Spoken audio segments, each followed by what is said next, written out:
masalah ini. Masalahnya sebenarnya ini tidak hanya Pak Pradipta saja yang memiliki masalah seperti itu, semua adik kelas itu memilikinya, yaitu bahwasanya kurangnya tanggung jawab murid-murid dalam melaksanakan tugas piket kelas. Nah, hal ini bisa dilihat dari tingkat kebersihan kelas tersebut, kemudian kerapihan, terus kemudian kenyamanan. Nah, yang penting kenyamanan anak dalam melaksanakan pembelajaran di kelasnya. Jadi dari masalah ini Pak Pradipta ingin berdiskusi tentang solusi terbaik untuk masalahnya dengan saya sebagai coachnya. Oke, silakan kita mulai dengan Pak Pradipta ya. Siap, Bu. Assalamualaikum, Bu. Selamat siang, Bu Indah. Selamat siang, Bapak. Kira-kira boleh nggak saya meminta waktunya sebentar, Bu? Boleh dong, Pak. Mari, Pak. Silakan, Ya, Pak. ini, Bu, saya mau bercerita sedikit tentang apa yang saya rasakan akhir-akhir ini, Bu, di kelas saya. Oh iya, Pak. Boleh, Pak. Silakan bercerita, Pak. Jadi gini loh, Bu. Saya itu setiap pagi itu selalu pusing sendiri saya, Bu. Jadi setiap pagi itu saya marah-marah terus kerjaannya, Bu. Masa setiap pagi itu saya harus ngomel-ngomel dulu sebelum masuk kelas. Setiap saya mau masuk kelas ini, kelasnya itu kotor terus. Nah, kan gimana saya nggak marah-marah? Saya pasti jadi agak naik darah ini, Bu. Jadi sebelum masuk kelas, iya. Jadi sebelum masuk kelas ini saya, ayo anak-anak piket dulu. Ini siapa yang piket ini? Nah, padahal kan harusnya kan mereka bertanggung jawab dengan apa yang sudah mereka sepakati bersama-sama harusnya kan, ya kan, Bu? Terus kerapihan juga, kenyamanan kelas itu kan tergantung dengan kerapihan kelas, kebersihan kelas. Masa setiap mau masuk kelas ini saya harus marah-marah terlebih dahulu. Nah, ini kan kalau kelasnya kotor pasti kan ini mempengaruhi proses belajar mengajarnya. Pasti anak-anak kan juga ya nggak nyaman, nggak enak karena kelasnya kotor gitu. Iya, Pak. Ini makanya saya tiap pagi ini pusing, marah-marah terus, naik darah jadinya saya ini, Bu. Iya, Pak. Sabar nggak, Pak? Iya, ini ya sebenarnya saya ya udah lebih dari sabar. Masa setiap hari saya harus ngasih tahu? Masa saya setiap hari harus ngasih tahu kan capek juga saya, Bu. Masa saya ini sama-sama. Apa yang Gimana, Bu? Iya, menurut Pak Pradipta, apa yang Bapak harapkan dari obrolan kita hari ini, Pak? Iya, saya ini pengennya, maksud saya ini saya itu punya solusi lah untuk masalah ini, dan paling tidak saya itu bisa melihat tanggung jawabnya murid-murid saya gitu loh, Bu. Jadi tanggung jawab atas piket yang sudah disepakati bersama. Masa setiap hari saya harus ngasih tahu, ayo piket, kan nggak mungkin ya gitu. Iya, Pak, betul kata Bapak itu. Dan dilema setiap kelas ya, Pak ya. Iya. Iya, mungkin itu yang membuat Pak Pradipta selalu marah-marah gitu ya, Pak. Sabar ya, Pak. Nah, menurut Bapak nih, hal apa saja yang membuat murid-murid Bapak itu kok tidak mau melaksanakan tanggung jawab untuk tugas piket itu apa sih, Pak? Kendalanya apa gitu, Pak? Iya, ini ya kemarin juga sempat ngobrol sih dari beberapa siswa yang nggak piket kelas ini, kan saya tanya, kenapa kamu kok nggak mau piket kelas ini? Ya ada jawabnya ya bermacam-macam, Bu. Ada yang jawab katanya bangunnya kesiangan, ada yang bilang juga rumahnya jauh, ada juga yang ya ini macam-macam lah. Ada juga yang ikut-ikutan teman-temannya itu loh, Bu.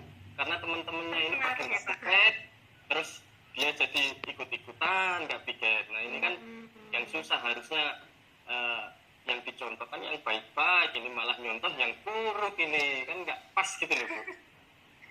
Iya, betul, Pak. Yang namanya juga bagaimana ya, Pak? Ya itu tadi, karena anak-anak itu ngikutin apa yang dilihat gitu ya, Pak ya.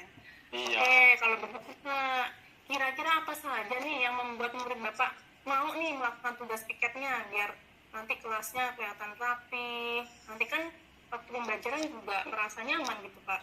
Apa itu, Pak, yang membuat murid Bapak bisa melaksanakan tugas piket kira-kira? Bapak sudah punya solusi atau pandangan? Ya kalau menurut saya sih untuk solusi yang pertama ini ya paling tidak saya mau membuat kesepakatan atau keyakinan kelas dulu gitu, seperti itu. Karena saya menganggapnya, karena kalau keyakinan kelas ini kan dibuatnya bersama-sama, jadi yang membuat itu bukan saya tapi yang membuat mereka. Jadi karena yang membuat mereka, saya yakin memang apa yang di mereka, jadi seperti itu. Mereka seperti itulah, nanti mungkin saya yang akan membuat keyakinan kelas lah, seperti itu. Iya Pak. Oke, bagus sekali Pak ide Bapak. Selain untuk kesepakatan kelas, ada lagi nggak Pak? Ya ada juga sih Bu. Ini mungkin karena piket kelas ini kan dilaksanakannya di pagi hari. Nah otomatis karena di pagi hari sebelum pembelajaran dimulai, ini kayaknya perlu dilihat atau dipantau lah, kira-kira seperti itu. Mungkin nanti saya atau teman-teman yang lain yang saya beri tugas untuk dapat memantau kira-kira ini setiap pagi ini dipiketin nggak kelasnya, seperti itu kira-kira Bu. Iya, bagus sekali pendapat Bapak. Itu sudah ibaratnya Bapak sudah akan membuat kesepakatan kelas itu ya Pak, yang berdasarkan tulis siswa, terus Bapak kemudian mau memantau juga, itu luar biasa buat untuk kedepannya nih Pak. Nah sekarang gini Pak, tindakan yang akan Bapak lakukan nih biar murid-murid ini nih mau bertanggung jawab, rencana kedepannya apa nih Pak? Nah ini tadi kan udah saya singgung juga Bu, sebenarnya saya ya setiap hari ya males sih, setiap pagi marah-marah ini kan. Masa pertanyaannya sampai kapan saya mau marah-marah seperti ini, kan seperti itu. Nah ini yang pertama, nanti saya mau membuat keyakinan kelas yang pertama.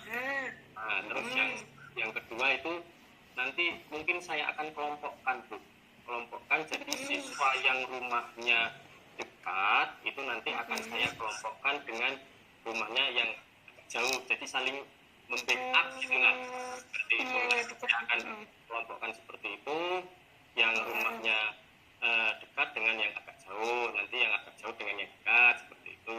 Terus yang selanjutnya juga ya saya sepertinya harus turun tangan juga sepertinya Bu, harus berangkat pagi.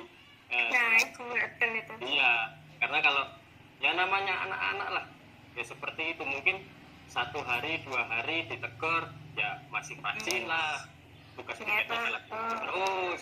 Nah tapi karena nggak ada yang mantau, ini nanti ya lama-lama memudar semangatnya. Jadi saya wajib hukumnya ini, saya harus berangkat pagi memantau kira-kira siapa yang tidak piket, siapa yang piket, itu. Nanti kalau misalkan saya berhalangan hadir ya paling juga nanti bisa minta tolong lah sama guru piket, tolong untuk kelas saya dipantau biar memang kelasnya bersih, aman, bisa digunakan untuk belajar. Karena saya yakin kalau kelasnya bersih juga ya enak lah belajarnya, apa yang disampaikan gurunya kan mudah diserap gitu loh,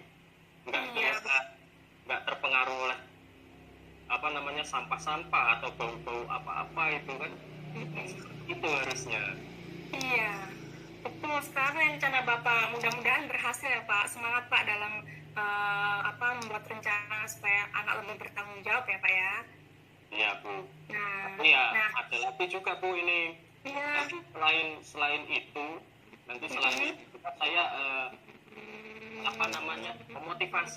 memotivasi murid-murid saya biar apa yang sudah menjadi kesepakatan kelas, misal kita sudah menentukan jadwal piket, yaitu benar-benar harus dilaksanakan, bukan hanya sebagai pajangan kelas saja kan, betul Pak, saja, tapi yang memang benar-benar harus dilaksanakan. Jadi seperti itu, enggak ya kan banyak sih kadang-kadang alasannya yang ini yang itu, Pak. Karena Pak lagi mau jajan dulu, kan harusnya mendahulukan tanggung jawabnya gitu. Jadi saya kasih arahan ke murid-murid saya ya harus harus benar-benar lah, harus benar-benar mentaati apa yang sudah menjadi kesepakatan bersama seperti itu. Oke, iya Bapak. Terus apa nih Pak komitmen kedepannya buat rencana Bapak ini Pak? Itu sudah bagus rencana Bapak. Terus komitmen kedepannya apa nih Pak kira-kira?